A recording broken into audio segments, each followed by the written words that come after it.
마가복음의 말씀을 우리가 계속 연속적으로 말씀을 살펴가고 있는데 우리가 이 복음서를 통해서 예수님의 행적에 대하여 계속 살펴가고 있습니다. 예수님의 행적을 통해서 예수님이 행하시는 일만 우리가 보지 말고 그러한 일을 행하시는 목적을 볼 수 있어야 합니다. 또한 예수님이 행하시는 그 행적을 통해서 그 일을 행하시는 주님의 속성 혹은 주님의 마음을 볼 수 있어야 하겠고, 궁극적으로는 그 일을 행하시는 그 일보다도 그 일을 행하시는 주님 자신을 우리가 항상 보고 믿어야 합니다. 그것만 아니라 또 이 복음서의 여러 사건 속에 등장하는 여러 사람들의 모습을 또 우리가 살펴보면서 오늘 우리 자신을 비춰보는 거울로 삼는 자세를 가져야 합니다. 이것이 우리가 복음서를 볼 때 여러 가지로 필요한 중요한 자세다 하는 것을 마음에 간직하면서 오늘도 말씀을 함께 귀 기울여 보시기 바랍니다. 오늘 우리가 읽은 이 말씀의 내용은 아주 유명한 사건입니다. 중풍병자, 몸이 마비가 되어서 자기 힘으로 움직이기 대단히 어려운 사람, 그런 병에 걸린 사람을 우리가 중풍병자라 이렇게 부릅니다. 그러한 사람 낫게 하신 일에 대해서 오늘 우리가 읽은 말씀은 기록해 줍니다. 또 이 말씀을 살펴보면서 또 성령께서 저와 여러분의 마음을 밝혀주셔서 또 잘 깨닫고 또 깨달은 은혜에 감사하고 또 순종의 자리로 나아가게 되기를 권면합니다. 오늘 우리가 읽은 이 말씀의 내용은 너무나 잘 알려진 유명한 사건입니다. 유명한 사건이에요. 하도 이 부분에 대해서는 이런저런 많은 말씀을 듣기도 했고 또 이 이야기에 대해서는 우리가 또 많이 기억하고 있는 말씀이기 때문에 그럴 것입니다. 오늘 내용들을 살펴보면서 아까 제가 여러분에게 말씀드렸던 몇 가지 면들 그것을 함께 생각해 보면서 오늘 우리에게 주시는 교훈을 함께 살펴보겠습니다. 예수님께서 갈릴리 지역에서 여러 행적을 행하시고 난 다음 예수님이 또다시 가버나움이라고 하는 곳으로 들어오십니다. 그리고 그 가버나움에 있는 한 집 안으로 예수님이 들어가십니다. 보통 당시 유대인들이 살고 있는 한 집의 크기 정도가 약 50여 명 정도 이렇게 들어갈 수 있는 크기였대요. 그러니까 우리가 좀 넉넉하게 앉는 게 아니라 좀 빡빡하게 앉았을 때. 그래서 예수님이 그 무리들 가운데 있었고 사람들은 예수님 앞에 빽빽하게 이렇게 앉아서 예수님께서 하시는 말씀을 듣고 있었습니다. 오늘 우리가 읽은 이 말씀에 보니까 많은 무리들이 모였다라고 말해줍니다. 많은 무리라 하더라도 조금 전 말씀드렸던 아마 그 집에 가득 채웠다 하더라도 한 50여 명 정도. 물론 이제 그 집 바깥에 사람들이 계속 서성이고 있을 수는 있었을 것이다. 우리가 상상해 볼 수 있어요. 거기서 여전히 주님이 늘 하셨던 대로 말씀을 전하십니다. 오늘 우리가 읽은 2절 하반절 보니까 뭐라고 표현됐냐면 도를 말씀하시고 계셨습니다. 도를 말씀했다. 이 말은 하나님의 말씀을 가르치셨다, 전하셨다, 혹은 설교하셨다라는 말인데 이 하나님의 말씀 우리가 전체 말씀들 다 포함하지만 그러나 예수님께서 이 공생애를 시작하시면서 전했던 말씀의 초도가 무엇이었습니까? 하나님의 나라가 가까이 왔으니 복음을 믿고 회개하라 하는 그런 메시지를 예수님이 말씀하셨어요. 이 천국과 관계된 천국 복음 혹은 죄사함의 복음을 예수님께서 가르치셨을 것이다. 우리는 충분히 생각해 볼 수 있는 겁니다. 이렇게 한동안 말씀을 전하고 계시는 중에 사람들은 예수님이 하시는 말씀이 무슨 말씀인가를 놓치지 않으려고 아마 귀를 기울이고 조용히 듣고 있었을 것입니다. 그런데 갑자기 상을 맨 사람들이 그곳에 찾아오게 됐는데 그 집안을 가득 채워 있는 사람들을 보니까 도무지 이 예수님 앞으로 데려갈 수가 없었을 겁니다. 그 상 위에는 몸이 다 마비가 돼서 다른 사람의 도움이 없이는 움직일 수 없는 사람이 거기에 누워 있었습니다. 사람들이 많아서 그 사이를 삐죽고 들어갈 수가 없는 상황이 되니까 집 밖으로 나 있는 계단을 따라서 지붕 위로 그 누워있는 사람을 메고 그 상을 들고 올라갑니다. 지붕 끝으로 올라가게 됐어요. 당시 유대인들의 지배 구조는 복잡하지 않았습니다.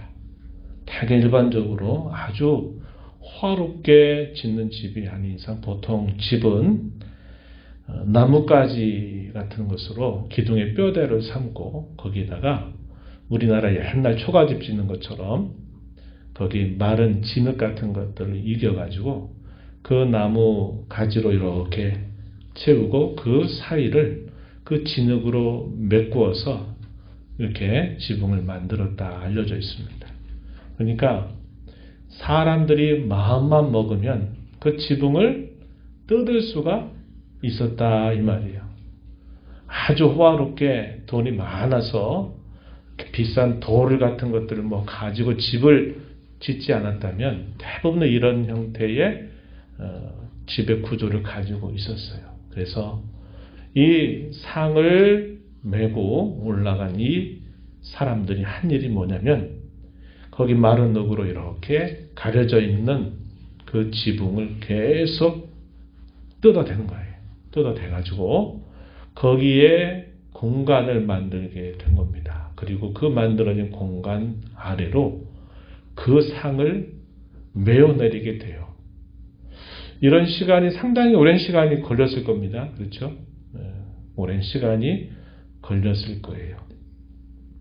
사람들은 조용히 말씀을 듣고 있는데 무슨 소리가 들려도 별로 아랑곳하지 않았는데 어느 순간 와르르 하는 이런 생각, 이런 소리와 더불어서 거기서 상을 맨 것이 쭉 아래로 내려오니까 이게 얼마나 황당하고 얼마나 이게 놀라운 일이겠습니까? 사람들은 다 그들의 행위에 대해서 당연히 비난할 만한 상황이었어요. 다 모두가 다 조용히 예수님 말씀을 듣고 있는데 그 사람들이 막 지붕을 뜯어대는 소리가 들리더니 막 거기에서 상을 내려대니까 그 상황이 한번 상상해 보세요. 어떤 광경이 됐을까? 누구든지 그런 상황에 대해서 분개할 수밖에 없는 상황이 될 것이었다 하는 겁니다. 충분히 비난받아도 할 말이 없는 그런 행위를 보이게 된 겁니다. 이 사람들이 그런 비난받을 줄 몰라서 그 일을 막 했을까요? 그러지 않았을 거예요. 이렇게 하는 것은 대단히 무례한 일이고 이렇게 해서는 안 될 일이라고 하는 것을 알고 있었음에도 불구하고 그들이 오직 하나, 이 중풍병자가 예수님을 대면하게 하기 위해서는 다른 방법이 없다. 이것밖에 없다 해가지고 도무지 해서는 안 될 그런 일을 행하게 된 겁니다. 누가 봐도 비난받을 일이지만 이걸 반대로 생각하면 무슨 일일까요? 그들의 목적은 오직 하나예요. 온갖 비난을 다 받는다 하더라도 이 중풍병자를 예수님 앞에 데려가서 예수님을 만나게 해야 되겠다. 이게 오직 하나의 목적이었다 하는 겁니다. 예수님 앞에 이 사람을 보이게 된다면 어떻게 될까를 생각했을까요? 예수님이 이 사람을 불쌍히 여겨서 이 사람을 고쳐주실 것이다 라는 확신이 있었겠죠. 대문조정도 안 된다? 그런데 남의 집을 막 뜯어가지고 다 그것을 엉망으로 만들어 놓고 거기 있는 사람들이 다 비난해도 할 말이 없는 그런 일들을 했는데 예수님이 못 고친다 이렇게 되면 이런 식의 행동을 그들이 할 수는 없었을 겁니다. 이들이 적어도 그들이 여러 많은 소문들을 들었더니 예수님은 자기에게 나온 그런 많은 병자들을 불쌍히 여겨서 고쳐주셨다 하는 것에 대한 소문을 듣고 분명히 그렇게 해주시리라고 하는 믿음을 가지고 있었어요. 물론 그런 믿음은 아주 많은 것을 알고 있는, 균형 잡혀 있는 믿음, 또 예수님이 누구신가를 정말 제대로 다 알고 있는 그런 믿음하고는 거리가 먼 믿음이에요. 그러나 한 가지, 예수님을 만나게 해준다면 예수님이 이 사람을 낫게 해주는 그런 능력을 베풀어 주실 것이다. 또 그런 능력을 가지고 계신 분이다라는 아주 얇지만 풍부하진 않지만 그러나 그거 하나만큼은 분명한 확신을 가지고 이런 무모한 행동을 그들이 했다는 것은 우리가 충분히 생각할 수 있는 모습이에요.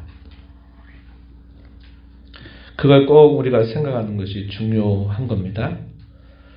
그런 일을 당했을 때 사람들은 비난하려고 막 말을 쏟아낼 수 있는 상황이었어요. 도대체 이게 뭐 하는 짓이냐고 막 소리쳐도 할 말이 없는 그런 상황인데 예수님이 도대체 이거에 대해서 뭐라고 말씀하실지 사람들은 궁금해했을지 몰라요. 그런데 예수님이 어떻게 하셨을까요?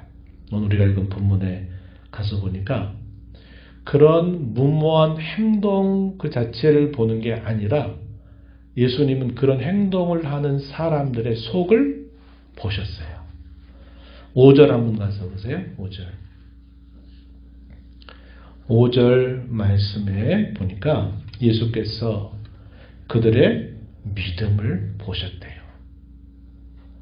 그들이 하는 거친 행동, 무례하고 무모하기 짝이 없는 그 행동을 예수님이 안 보신 게 아니에요. 그런데 예수님은 사람들이 못 보는 것을 보셨어요. 근데 뭘 보셨냐면 그들이 왜 그렇게 비난받아 마땅한 무모한 행위를 그렇게 감행했는가 하는 그 속을 들여다보셨다는 거예요. 무슨 기대를 가지고 무슨 생각을 가지고 무슨 목적을 가지고 그런 일을 했는가 그들의 속을 예수님이 들여다보셨는데 그것이 어디로부터 왔느냐. 자신을 믿는 그 믿음으로부터 그 모든 일들이 시작되고 진행되고 있었다는 것을 예수님이 보신 겁니다. 그래서 예수님은 사람들이 못 보는 걸 보셨는데 그들의 속에 있는 얇지만 그러나 분명히 가진 그 믿음을 예수님이 보셨다고 이야기합니다. 그리고 예수님께서 뭐라고 말씀을 하시냐면 작은 자야 너의 죄 사함을 받았다. 이런 말씀을 예수님이 하십니다. 이 표현은 이제 몇 가지로 좀 의미를 생각할 수 있는데 가장 첫 번째 의미는 뭐냐면 내가 너의 죄를 용서했다. 이게 이제 가장 확실한 의미를 전달해 주는 것 중에 하나일 겁니다. 이런 의미로 우리가 이해할 수 있습니다. 직접적으로 주님 자신이 그 사람의 죄를 용서했다. 너 죄가 사해졌다라고 하시는 그런 표현으로 받을 수 있고 또 하나는 이런 표현도 가능해요. 죄 사함을 선언하는 그런 표현. 너의 죄가 용서를 다 받았다. 하나님이 너의 죄를 용서해 주셨다.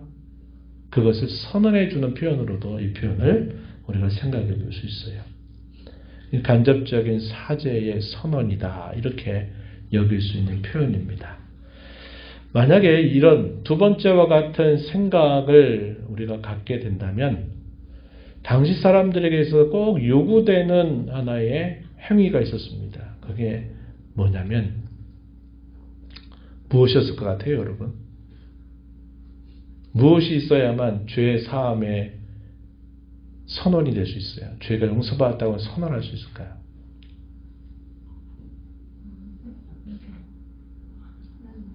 어렵죠. 네, 저는 알고 있어 쉬운데 여러분 어려워요. 이스라엘 자손들이 우리가 구약 얼마 전에 레위기 말씀을 읽었는데 이스라엘 자손들이 하나님 앞에 뭐하러 나오면 제사로 나오면 그 제사를 받으시면서 그들을 받아주세요. 그게 뭐냐면 그들이 희생의 제사를 통해서 그 희생 제사에 대한 믿음, 약속을 믿는 그 믿음을 가지고 그 제물을 가지고 나와 제사를 드리게 될 때 하나님이 너희의 죄를 용서하시겠다 이렇게 약속하셨어요. 근데 그런 것들이 아무것도 없는데 내 죄가 용서함을 받았다라고 하는 이 사죄의 선언을 하는 경우는 이해하기 힘든 거예요. 근데 지금 이 상황은 어떤 상황이에요? 전혀 그런 상황이 아니란 말이에요.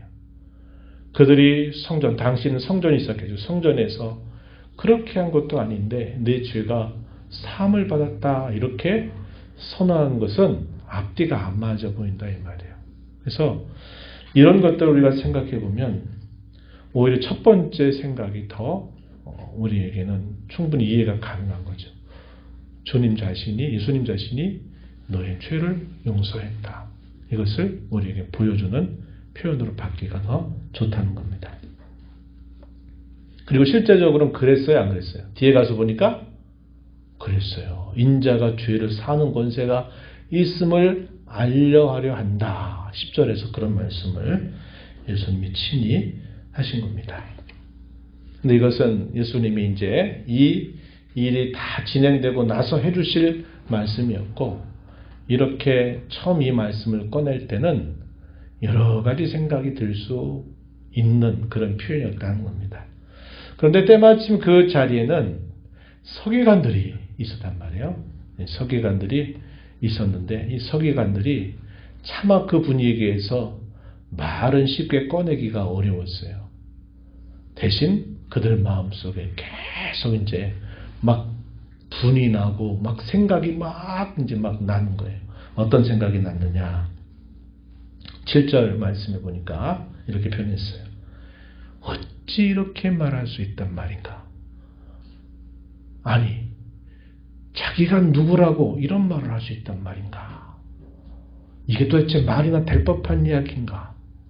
감히 이런 말을 한단 말이야? 이런 생각이 들면서 막 마음이 막 분이 나기 시작하면 차마 이제 입 밖으로는 내지 못하는데 좋다. 이걸 하나의 빌미, 하나의 건수로 삼아가지고 그래 두고 보자. 이런 하나의 계기가 충분히 될 법한 일이었어요. 그런데 그 마음을 누가 보셨을까요? 맞아요. 예수님께서 그 마음을 이미 알고 계신 거예요.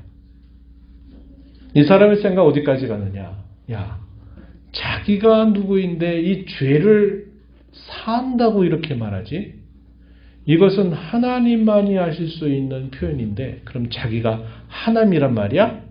이런 마음이 이제 계속 그들 마음속에 막 일어나는 거예요. 차마 말은 못 꺼냈는데 예수님이 그것을 다 보신 거예요.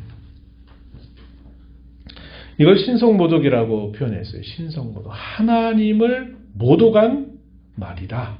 이렇게 표현한 겁니다.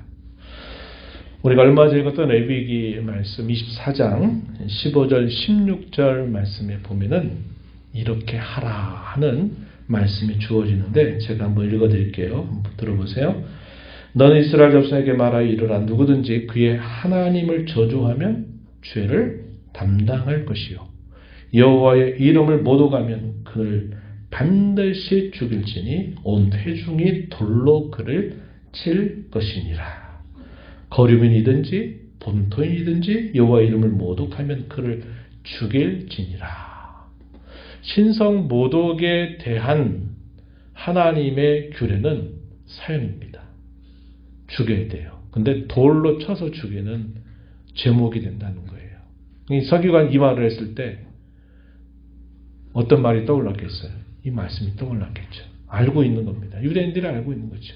하나님을 저주하고 하나님을 못 오가고 신성을 못 오가게 되면 돌에 쳐서 죽여야 된다. 이것은 너무나 잘 알고 있는 사실이었다는 거예요. 7절 하반절에 이 서기관의 마음에 이런 마음이 또 드는 겁니다. 오직 하나님 한 분 외에 누가 너희 죄를 사하겠느냐 하는 거죠. 이 서기관의 생각은 틀린 말이 아니에요. 맞는 말이죠. 근데 이 서기관이 용납할 수 없는 건 뭐예요?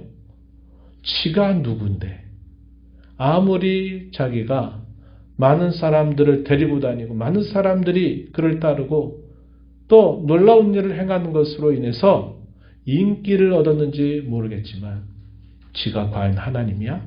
지가 누군데 이런 말을 할 수 있단 말이야. 해서 이 말씀은 자체로는 맞는 말이지만 이 말을 예수님에게는 적용하는 것은 절대 불가하다. 이런 생각을 그들이 하고 있었던 것입니다. 그러자 예수님께서 그의 마음속에 있는 그 모든 생각을 아시고 계신 겁니다. 8절 뒷부분에 보니까 이렇게 말해요. 어찌하여 이것을 마음에 생각하느냐. 그들은 속으로 생각해서 차마 입 밖으로 내지 않은 그런 상황인데 예수님은 그것을 공적으로 확 드러냈어요. 어찌하여 이것을 마음에 생각하느냐 이렇게 말씀을 하신 겁니다. 그러면서 이제 중요한 말씀을 하세요. 어떤 말씀입니까? 9절에 보니까 중풍병자에게 내 죄 사함을 받았느니라 하는 말과 일어나 내 상을 가지고 걸어가라 하는 말 중에서 어느 것이 쉽겠느냐 이렇게 물으셨어요. 이 질문이 굉장히 어려운 질문이에요. 한번 이 뜻을 우리가 좀 곰곰이 생각해 봐야 합니다. 자, 지금 온몸이 마비돼 가지고 예수님의 눈앞에 지금 침상이 내려와 가지고 좀 누워있는 사람. 예수님을 바라보겠죠. 뭐 해주기를 바랄까요? 예수님이 자기의 이 병을 낫게 해주기를 간절히 바라는 그 열망을 가지고 예수님을 보고 있었을 거예요. 그런데 예수님은 무리들 다 들으라고, 서기관들뿐만 아니라 무리들 다 들으라고 예수님이 공공연하게 하신 말씀은 너의 죄사함을 받았다 하는 이 말, 조금 전에 내가 너희 이 사람에게 했던 이 말과 상을 들고서 걸어가라 하는 말, 이 말 중에 어떤 게 더 쉽겠느냐 이렇게 물으신 거죠. 예수님이 하나님이시라면 이 두 가지 말 다 어려운 게 하나도 없어요. 그런데 사람 편에서 생각해 보면 이게 다 어렵다 이 말이에요. 사람에게는 이것 두 개 다 어렵고 사실은 불가능한 일이 되는 겁니다. 예를 들어서 죄사함을 받았다 했는데 그 사람이 죄사함을 받았는지 안 받았는지를 어떻게 확인할 수 있어요? 만약에 여러분들이 나 구원받았어요. 나 하나님의 자녀예요. 나 영생 가지고 있어요. 여러분들이 말해도 그거 어떻게 다른 사람에게 증명할 수 있습니까? 그게 진짜인지 아닌지 남들하고 하는 말인지 어떻게 그거 확인해요? 확인하는 게 쉽지 않다 이 말이에요. 그러니까 우리 사람 편에 볼 때는 에이 뭐 그게 되든 안 되든 말이야 뭐 무슨 말을 못해 이렇게 생각하면 죄사함 받았다고 하는 말은 뭐 그게 실제로 이루어지고 안 이룬 걸 따르기 전에 말하기는 할 수 있죠.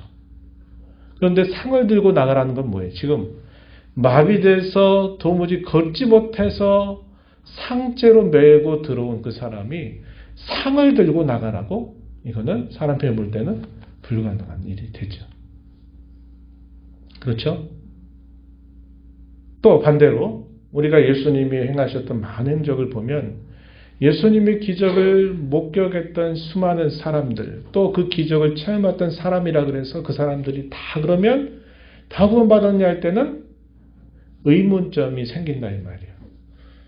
자신들은 예수님의 기적으로 치유받고 병을 낫긴 했어도 그들의 죄가 깨끗하게 용서받아서 영생을 가졌다라고 하는 것은 또 별개의 문제일 수 있단 말이죠. 그러니까 사실상 사람이 자기 병에서 건강을 회복하는 것보다 더 불가능한 일은 자기가 죄로부터 용서함을 받았다고 하는 것은 이건 도무지 할 수 없는 일이 되는 거죠. 그러니까 예수님이 하신 이 말씀이 굉장히 여러 가지들을 이렇게 다 감싸시면서 하시는 말씀이에요. 그러니까 이것도 저것도 답변하기 어려운, 답변할 수 없는 질문을 예수님이 다 들으라고 이렇게 말씀을 하시는 겁니다.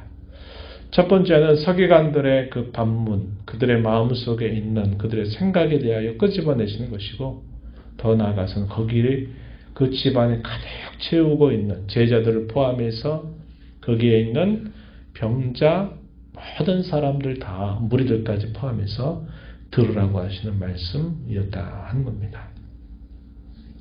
그러면서 예수님께서 하시는 말씀은 답변을 하시기보다 또 다음의 행동을 하시는데 뭐라고 말씀하시냐면, 하지만 인자가 땅에서 죄를 사하는 권세가 있는 줄 내가 너에게 알게 하겠다, 이렇게 말씀을 하셨어요. 10절 한번 가서 보세요. 그러나 인자가 땅에서 죄를 사하는 권세가 있는 줄을 너희로 알게 하려 한다. 분명한 의도, 목적이 있죠. 이것은 중풍병자에게 가장 먼저 하셨던 예수님의 말씀이기도 했습니다. 그것을 그들에게 분명히 알게 하실 목적으로 무슨 일 하시냐면, 그 사람을 치유해서 누워왔던 그 상을 그가 건강을 회복해서 그 상을 들고 무리들 다 보란 듯이 가지고 나가는 일을 예수님 명령하시게 된 겁니다. 11절 말씀, 내가 너에게 이른다. 일어나 내 상을 가지고 집으로 가라. 이런 명령이 떨어졌습니다. 어떻게 됐을까요? 그 마비되었던 중풍병자가 예수님의 그 말씀과 동시에 그 사람이 그 중풍병에서 건짐을 받아서 깨끗하게 치유를 받아가지고 정상적으로 힘을 쓸 수 있는 사람이 된 겁니다. 그래가지고 자기가 누워왔던 그 상을 친히 메고서 그 무리들 다 보란 듯이 나가는 그런 기적이 있게 된 겁니다. 이 사건을 통해서 예수님은 뭘 보여주실까요? 예수님은 이 두 가지 일을 다 행하시는 분이다 하는 사실을 알려준 겁니다.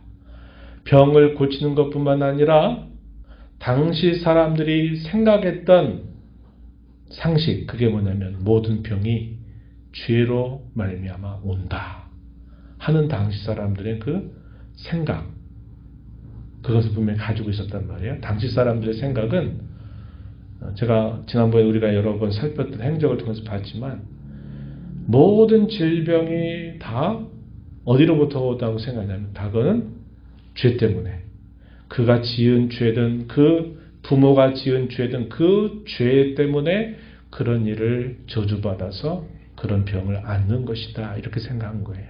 근데 예수님은 꼭 그것만 아니다 하는 말씀을 하셨죠. 나면서부터 병에 걸린 사람, 하나님의 영광을 나타내기 위해서 그렇게 한 일이다 라고 말씀하시면서 그 사람을 치유하신 일도 있었단 말이에요. 사람들의 생각은 그 정도였어요. 중풍병자 자신도 그런 생각을 가지고 여전히 살아왔던 겁니다. 나는 저주받은 사람이고 나는 죄인이다 라고 여겨왔던 그 사람에게 예수님은 그의 질병을 낫게 하시는 것보다 뭘 먼저 말씀하셨어요? 내가 모든 죄가 다 용서받았다.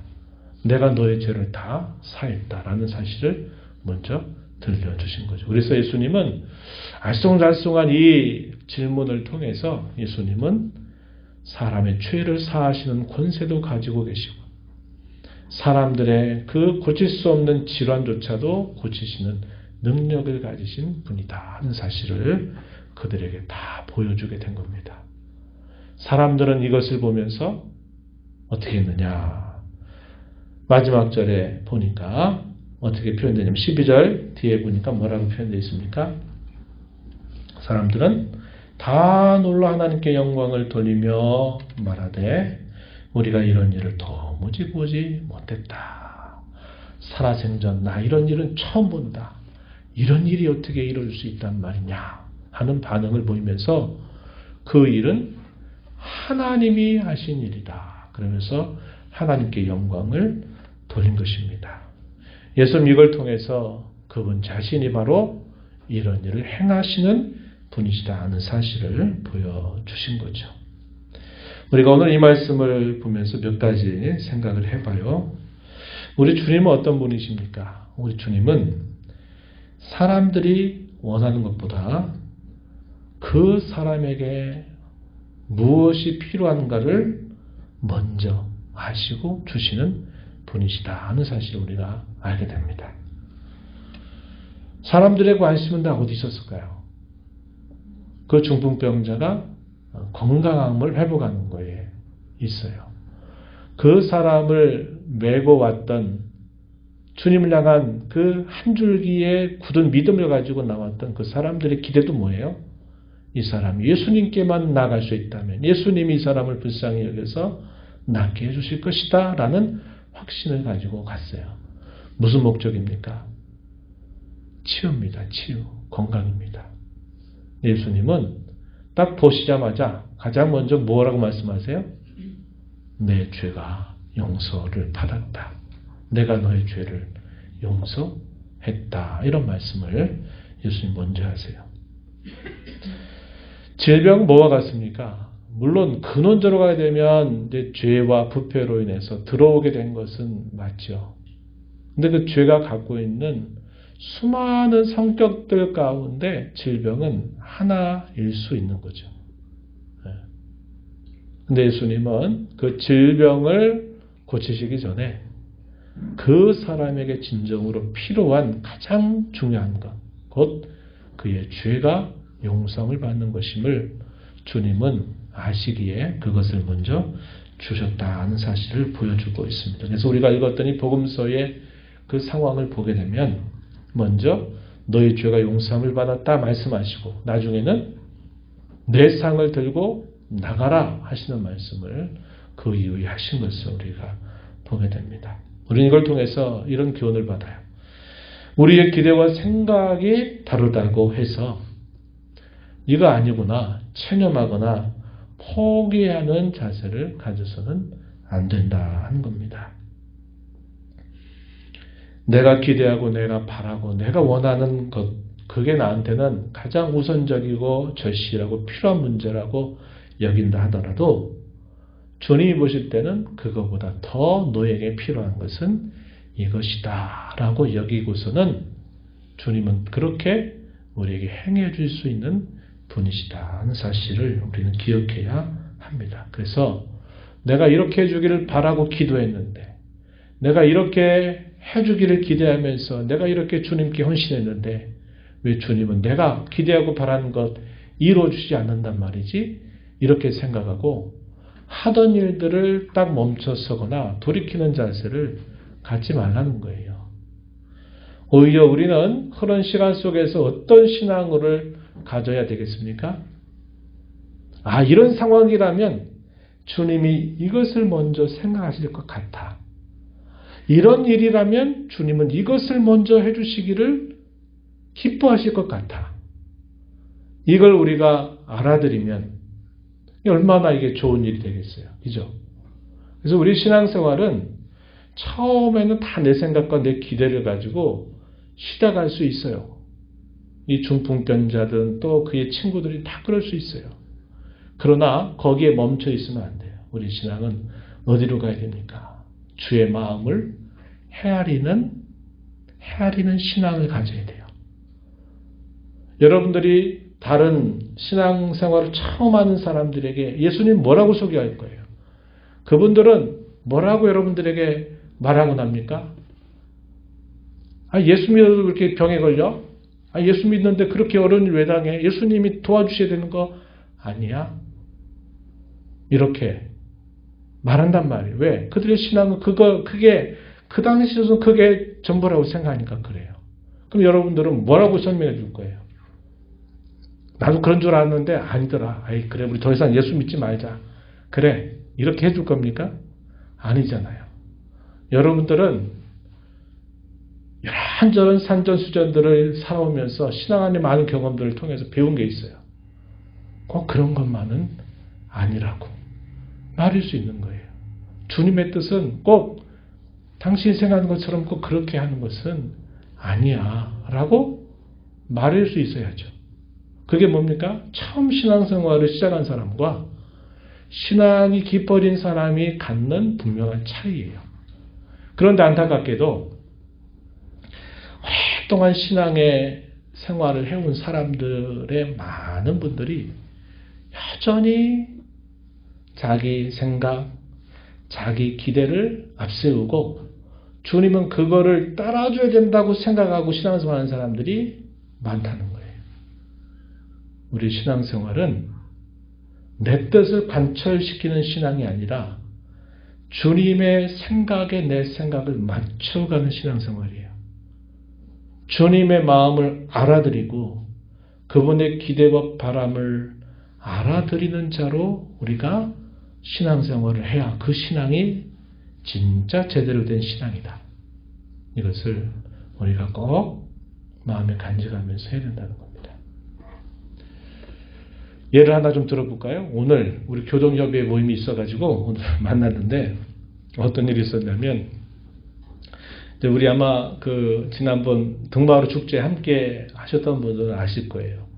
그날 비가 많이 쏟아질 때 이제 이 교동협의회에서 이 동장님 아래 계장이라고 하는 분이 있어요. 여자분이신데 그분이 그날 계속 동분서주했어요. 비가 막 쏟아지니까 또 수년 만에 처음 하는 일이니까 막 얼마나 마음이 분주했을 거예요. 비가 많이 오니까 도대체 어떻게 될지 하는데 그 당시 이제 손이 한쪽이 골절이 돼가지고 기부스를 하고 있었는데 또 그날 막 하다 보니까 미끄러 넘어지면서 이 한쪽 손이 또 골절이 된 거예요. 네. 그래가지고 두 손이 다 다쳐버린 거죠. 근데 그분이 아직 신앙생활 안 해요. 그래서 우리 교동협의 목사님들 만나면 이제 그 신앙생활 하셔야죠. 이제 전도를 한단 말이에요. 근데 이제 그분이 뭐 이제 얘기는 듣는데 안 들어오잖아요. 그냥 대뜸 그날 다치고 나서 이제 동장님은 신앙생활을 하시는 분이에요. 그분이 한테 그 목사님들이 나를 위해서 잘 되라고 기도까지 해주셨는데 내가 왜 또 이렇게 뼈가 이렇게 부러져 가지고 이렇게 됐냐고 이제 웃으면서 하는 말이죠. 이제 근데 그런 말을 오늘 하더군요. 오늘 이제 교동협의회 주임이 된 계장이 함께 오시더니 그 얘기를 웃으면서 하는 거예요. 그러니까 원망시키는 게 아니라 우스갯소리로 한 말이죠. 그분의 생각은 이제 그거죠. 아니 목사님들이 와가지고 그렇게 기도해 주셨으면 이런 일 없어야 되는 거 아니에요. 그런데 왜 내가 좋은 일 하다가 넘어져가지고 또 이 한쪽 손까지 골절돼가지고 이렇게 하냐고 말하는 거죠. 이제 한 번 목사님이 그래요. 예수님 믿는다 그래서 그렇게 안 다치고 하는 게 없는 게 아니라 그런 게 있지만 그냥 다 믿음으로 그런 걸 다 이렇게 이겨나가면서 하는 거라고 이제 이런 얘기를 해줬는데, 그러니까 제가 왜 이런 말씀을 드리냐면 되게 이제 그런 정도의 생각을 해가지고 되게 신앙을 갖게 될 때는 하나님이 보호하사 내게는 아무런 일이 없고 모든 게 다 형통해야 된다 이렇게 믿는 거예요. 그런데 주님은 내가 바라는 것보다 내게는 필요한 것들을 예비하셔서 공급하고 주시는 분이다 하는 것을 오늘 이 교훈들을 마음에 새겨서 우리 신앙이 이제는 내 기대와 바람이 아니라 주님의 뜻과 그분의 마음을 헤아리고 알아들이고 그것을 수종 들어가는 신앙의 걸음으로 전진해 나가자 하는 것입니다. 이런 신앙생활이 되기를 바라는 것이죠. 또 한 가지, 몇 가지 있는데 시간 관계에서 하나만 더 얘기하고 마무리합니다. 중풍병자와 그의 친구들의 그 무모한 행동, 모욕받아 마땅한 행동, 제가 그 부분을 처음에 좀 강조했어요. 몰라서 그렇게 한 게 아니었습니다.